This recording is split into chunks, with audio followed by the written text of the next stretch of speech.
Hello ನಮಸ್ಕಾರ mister Raju ನರ್ಲಿಕರ್ ಅವರ. Hello hello ಹೇಳಿ ನಾವು ಬ್ಯಾಂಕಿಂದ ಮಾತಾಡೋದು. ಹೌದ್ರಿ. ಸರ್ ತಾವು ಪರ್ಸನಲ್ ಲೋನ್ ಅಪ್ಲೈ ಮಾಡಿದ್ರಲ್ಲ 20 ಲ್ಯಾಕ್, ಅದು ಅಪ್ರೂವಲ್ ಆಗಿದೆ. ಹಾ. ನೀವು ರಾಜು ನರ್ಲಿಕರ್ ಅವರು ಮಾತಾಡೋದು. ನಾನ ರೀ. ಸರ್ ತಮ್ಮ ಹೆಸರಲ್ಲಿ 20 ಲ್ಯಾಕ್ ಲೋನ್ ಅಪ್ರೂವಲ್ ಆಗಿದೆ. 20 ಲಕ್ಷ ರೂಪಾಯಿ ನನ್ನ ಹೆಸರಲ್ಲೇ ಲೋನ್ಸ್ ಅಪ್ರೂವಲ್ ಆಗಿತ್ರಿ. ಹೌದು ಸರ್, ಹೌದು. ಹೌದ್ರಿ. ತಾವು ನಾಳೆ ಬ್ಯಾಂಕಿಗೆ ಬರಬೇಕು. ಬರುವಾಗ ತಮ್ಮ ಡಾಕ್ಯುಮೆಂಟ್ಸ್ ತಗೊಂಡ್ಬರ್ಬೇಕು. ನಾಳೆ ಬರುವಾಗ ಡಾಕ್ಯುಮೆಂಟ್ಸ್ ತೆಗೆದುಕೊಂಡು ಬರ್ರಿ. ಅಪ್ಪ ಅಂತಿಂತ 20 ಲಕ್ಷ ರೂಪಾಯಿ ಸ್ಯಾಂಕ್ಷನ್ ಆತ.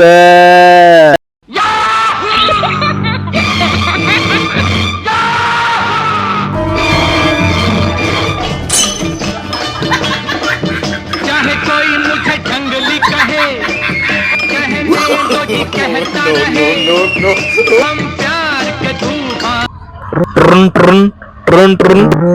ಬ್ಯಾಂಗ್ಳೂರ್ ಫೋನ್ ಮತ್ತೆ ಬಂತ. ಹಲೋ ರಾಜು ಅವರ. ಸರ್ ತಮ್ದು ಲೋನ್ ರಿಜೆಕ್ಟ್ ಆಗಿದೆ. ನಿಮ್ಮ ಸಿಬಿಲ್ ಸ್ಕೋರ್ ಬಹಳ ಕಡಿಮೆ ಇದೆ. ಸೊ ಹಿಂಗಾಗಿ ನಿಮ್ ಲೋನ್ ರಿಜೆಕ್ಟ್ ಆಗಿದೆ. ರಿಜೆಕ್ಟ್ ಆಗ್ತೀರಿ? Yes mister. ಎದಕ್ರಿ? ಸಿಬಿಲ್ ಸ್ಕೋರ್ ಇಂದಾಗಿ ನಿಮ್ಮ ಲೋನ್ ರಿಜೆಕ್ಟ್ ಆಗಿದೆ. ಅಯ್ಯೋ ದೇವ್ರ, ಏನೇನು ಕನ್ಸ್ಕೊಂಡಿದ್ದೆ ಎಲ್ಲ ನುಚ್ಚುನೂರ ಆತ. जीना यहाँ मरना यहाँ के सिवा जाना